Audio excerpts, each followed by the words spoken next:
बरं, ते वैभवी देशमुख यांचा जबाब समोर आला आहे. त्यात तिचं म्हणणं आहे की विष्णू चाटेचं आणि संतोष देशमुख यांचं 10 ते 12 मिनिटं फोनवर सुरू झालं आणि त्यानंतर संतोष देशमुख हे वैभवली म्हणाले होते की माझं काही बरं वाईट झालं तर आई विराटची काळजी घे.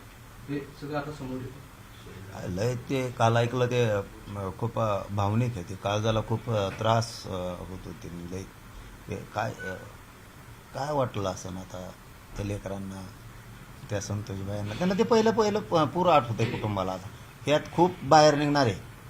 आणखीन तपास सुरू राहणार आहे त्याचा, पुरवणी तपास लय बाहेर निघणार आहे. यांना वाटतं आहे आपण सुटलोत याच्यातून, लय बाहेर निघणार आहे. त्यांचे सोशल मीडिया चालवणारे सुद्धा याच्यात जाणार आहेत आता. हो, त्यांनी लय मजा उचलली, लोकांना लय हिनवलं त्यांनी. ते जितके हिनी त्यांना उदाहरण म्हणून संतोषबाईच्या मॅटरलाच उदाहरण म्हणून घेतो.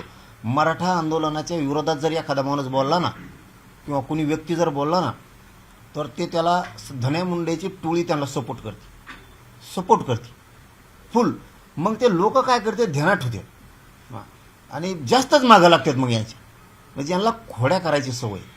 तसं त्यावेळेससुद्धा यांनी आनंद व्यक्त केलेला, आसुरी आनंद, काही यांच्या सोशल मीडियाच्या टोळीनं, ह्या धनंजय मुंडेच्या, ही सुद्धा आता पुढं आणखीन होणार आहे. नको लई आपण ही करायला. पुढं तपासात ते होणार. परत आता न्यायालयीन चौकशीसुद्धा लागेल संपत्तीच्या बद्दल, अमुक तमुक सगळ्या मॅटरच्या बद्दल.